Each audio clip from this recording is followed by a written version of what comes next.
I've always believed that no one is too good or too successful to have a mentor. And at the same time, you are never too old or clever or experienced to have a mentor. So each and every day, you always try to look at someone who is better than you are so as to hold your hand.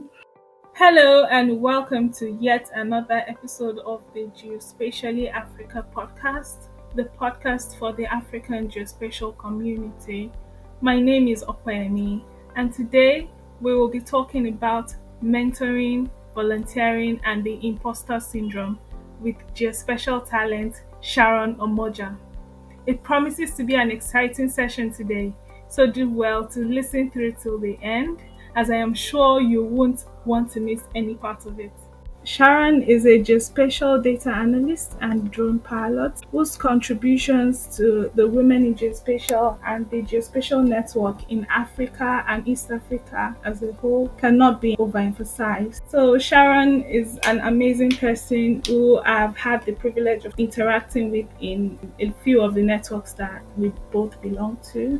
And today she has given us an opportunity to get to know more about her and the amazing things that she's doing in geospatial in Africa.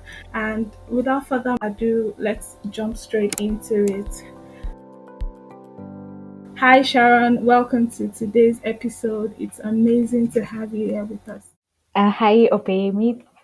Thank you. I'm so glad to be here today, and thank you for the invite. Great. So, Sharon, could you please tell us a little about yourself and how you got into geospatial? Yes, so I'm a GIS analyst by profession. I did Bachelor of Arts Geography in Moi University, Eldoret. Yeah, so my course entail a lot more of the physical and the human geography and little aspects of the technical aspects of geography, that is GIS and remote sensing.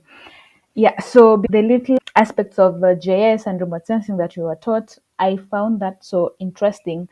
And I went deeper, like I had the curiosity to learn more what GIS is, what does it entail, and all that. So I started learning using the various online platforms that are there, tutorials, YouTube tutorials, their books. And that's how I came to like GIS. And now I had to shift my career, and now I'm building a career towards GIS. That's awesome, actually. I sense a bit of parallel there with even myself because I also got my first introduction to GIS through human geography, actually. So that's amazing to hear. And the fact that you also had to learn by yourself about the more technical aspects of it is something I can really relate to. And a lot of people, I'm sure, can relate to that. So, how have you been able to develop your techie side? Is it that you just fell in love with the tech aspect of it, or it took you a bit of time to snap out of your theoretical and apply yourself more to the science and tech aspects? How was it for you? Yeah, so when I was introduced to GIS, I realized it's something that I loved. And then I started developing passion for it. And I started learning. So I started looking at tutorials on GIS. I'm more of an open source person.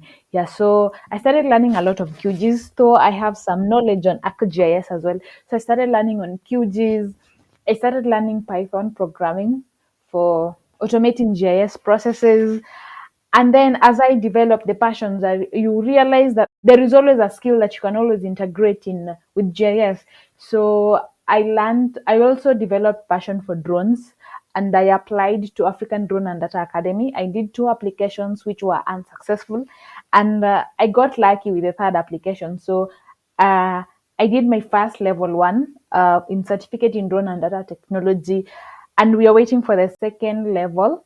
Wow, that's amazing. Drone is like becoming very popular, especially in terms of aerial photography as well as even entertainment, and it's actually cool if you ask me. So, how can someone who is interested apply for the training at ADA?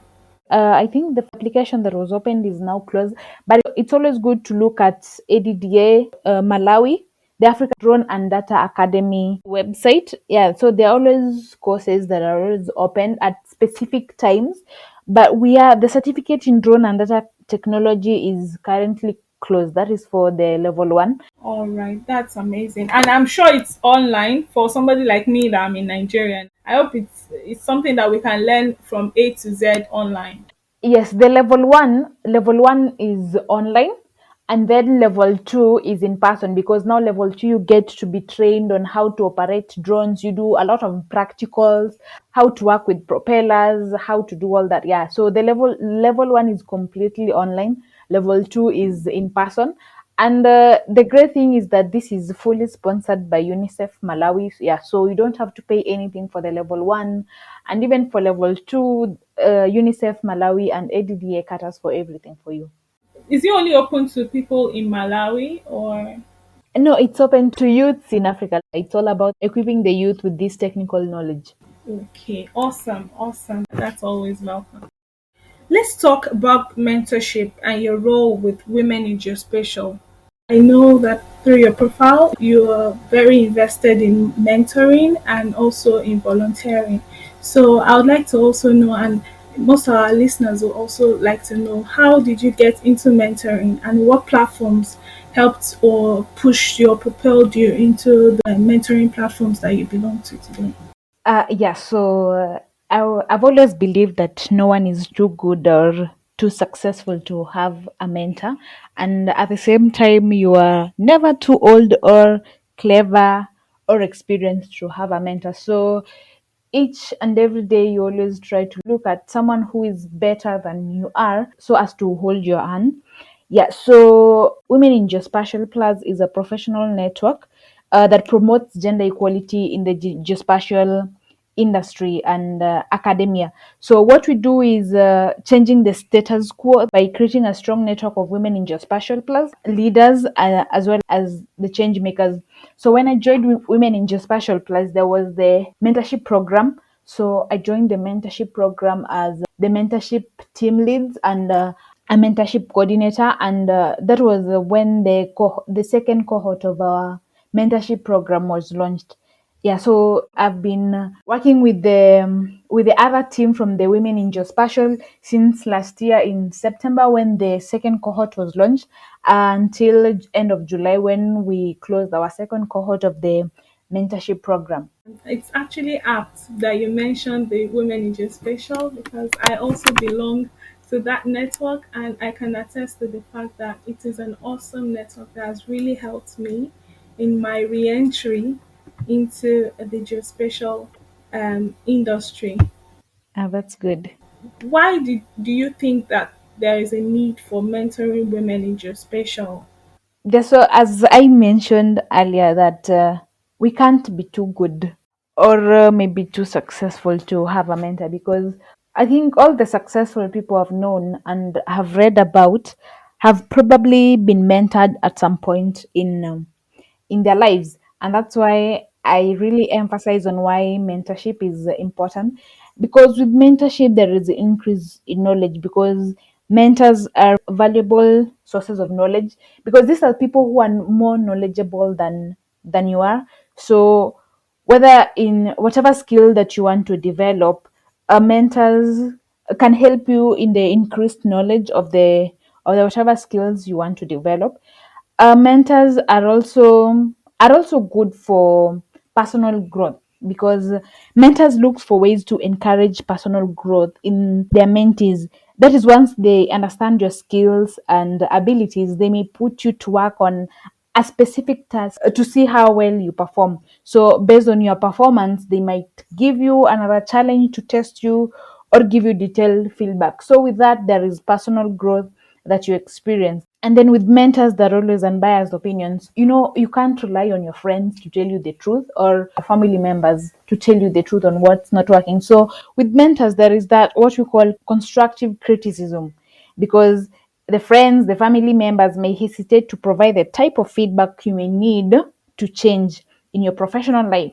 But mentors offer constructive criticism that is designed to strengthen the areas of your profession that needs improvement. That's amazing. Even I can, and I'm sure a lot of our listeners as well, can attest to the fact that if we really want to know more about something or we're really interested about a new industry, that you might not be familiar with, either you're a student or you're making a career change like myself. It's always so useful to have that sort of superior advice from somebody that's where you want to be.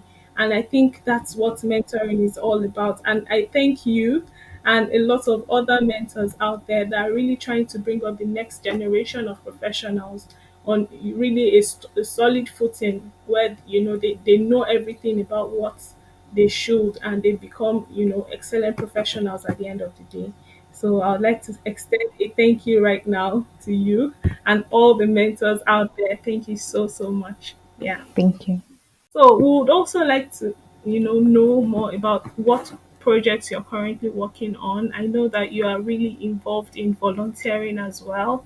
Are there any projects that you are working on, either professionally or even volunteering for, that you'd like us also to know more about?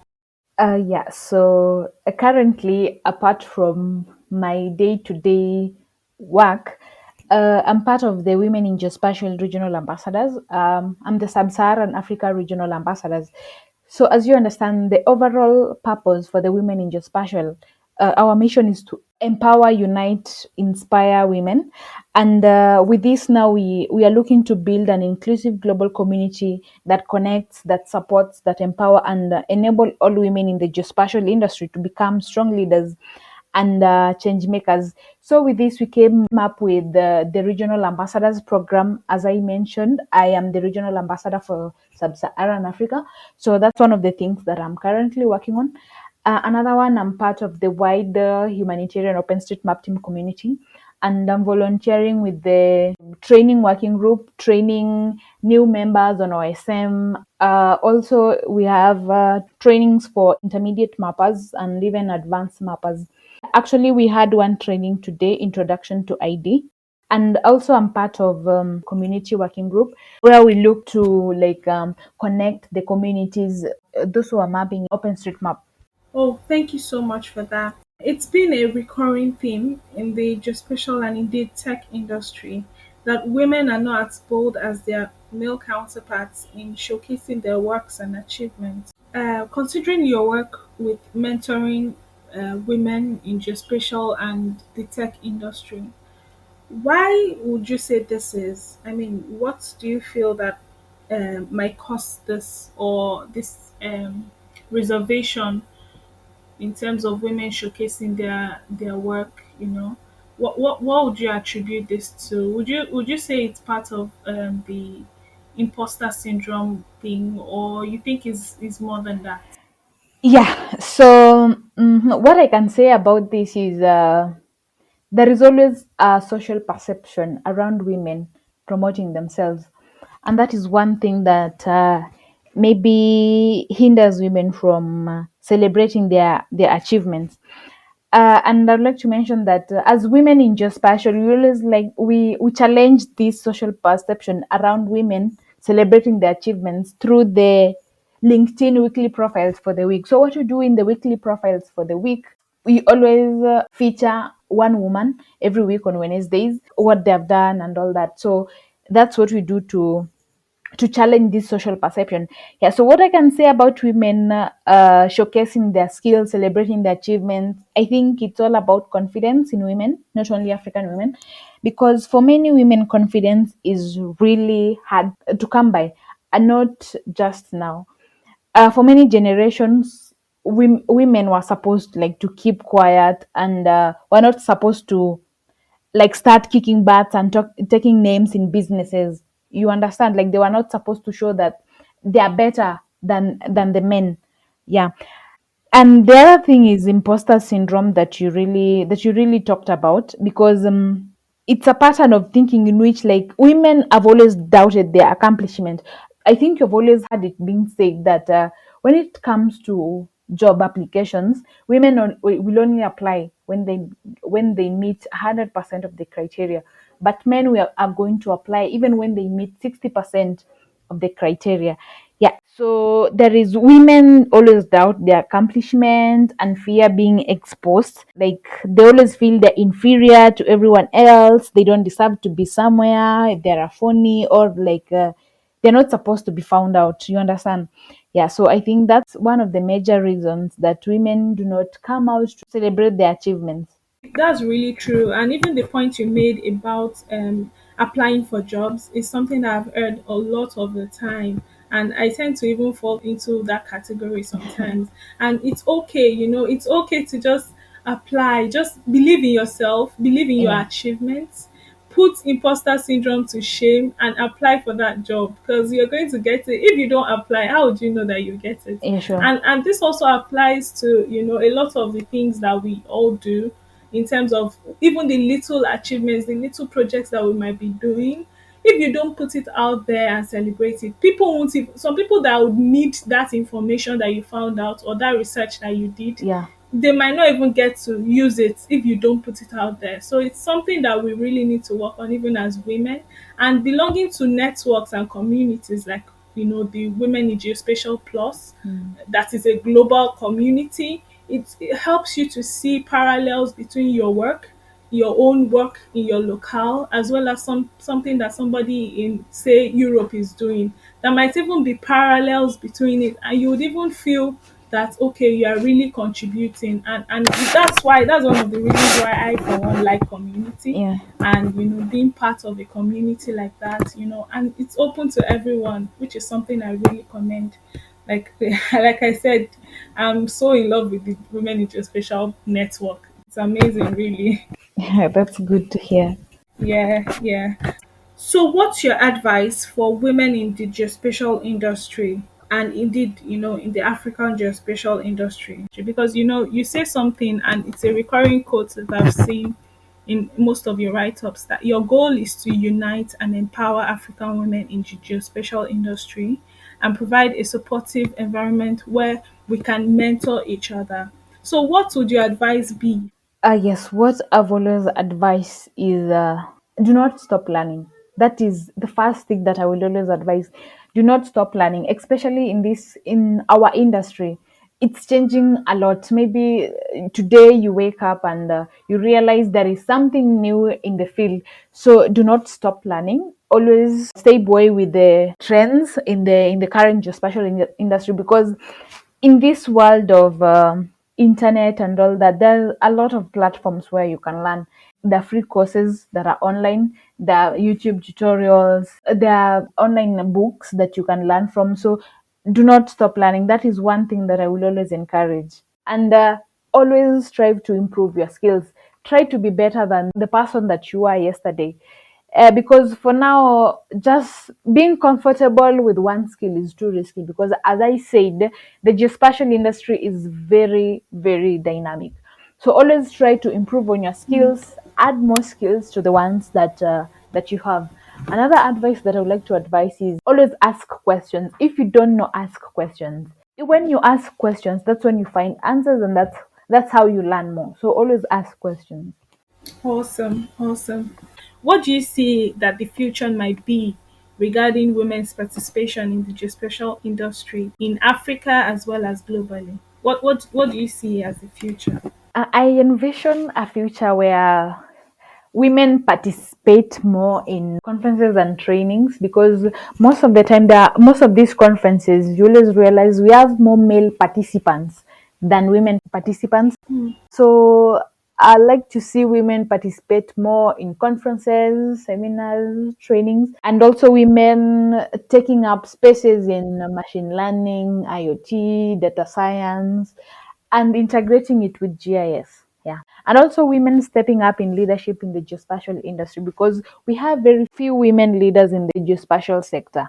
That's the best advice, really. You've all heard Sharon, and what her advice is to us is to for us to take up space, to be out there, put ourselves out there, be ready for commendation when we have actually done work, and let's not be afraid to take up the praise when it's given to us, And celebrating our achievements too. and celebrating our achievements. Great, yes, that can be overemphasized, really. Yes. So, thank you so much, Sharon. Thank you, Opeyemi, for having me. It has been a very interactive session. Yeah, and I'm happy that through this podcast, women are able to learn something. Okay, that's amazing. Thank you so much for that feedback. I really appreciate it.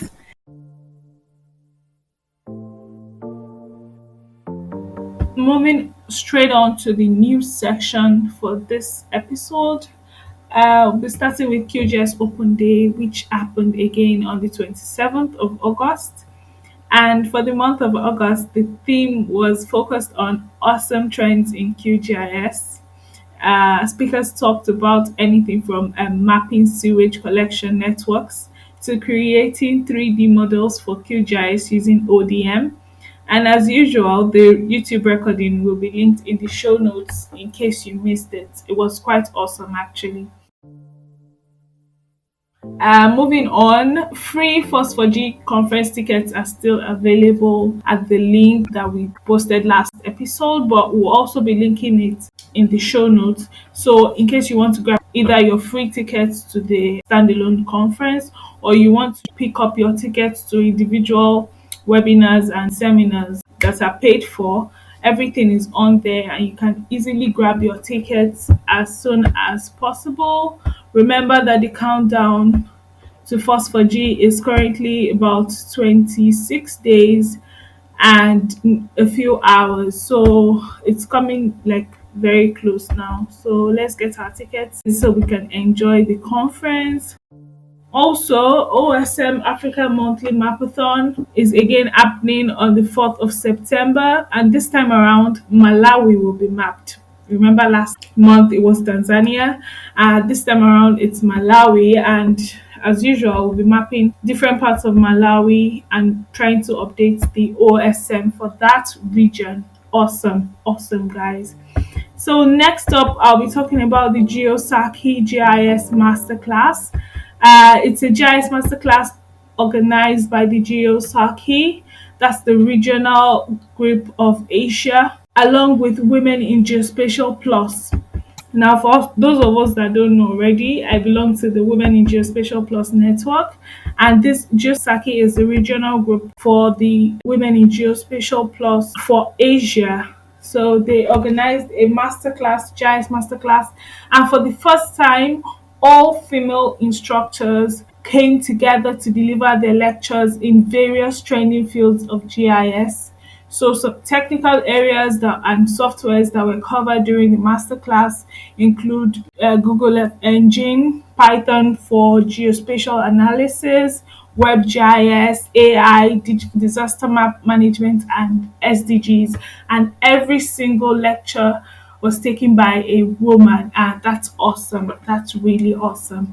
And although the idea behind the masterclass was to rejuvenate girls in the Asian region so as to refresh themselves after the long break from academic duties due to the pandemic, it's however open to all from wherever you are because the recordings are on YouTube. They are free, open, and accessible to everybody.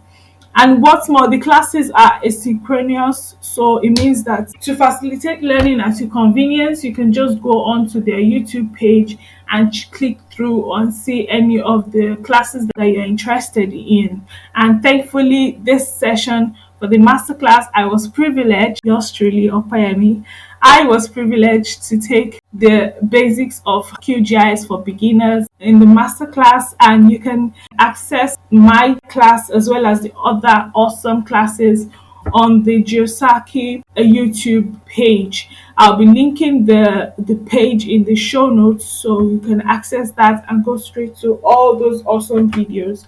So if you wanted to learn everything from Google Earth Engine and PyGIS or WebGIS from ladies like myself, yeah, you could get it there. So it originally happened between 19th August and 24th August 2021. But like I said, the videos are on YouTube and you can access them anytime.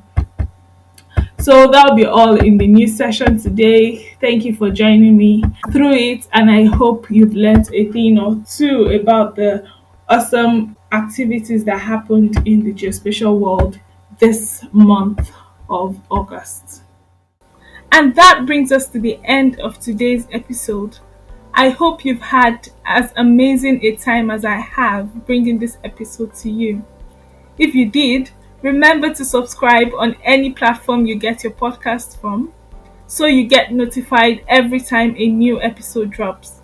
Once again, we say a big thank you and we look forward to hearing from you.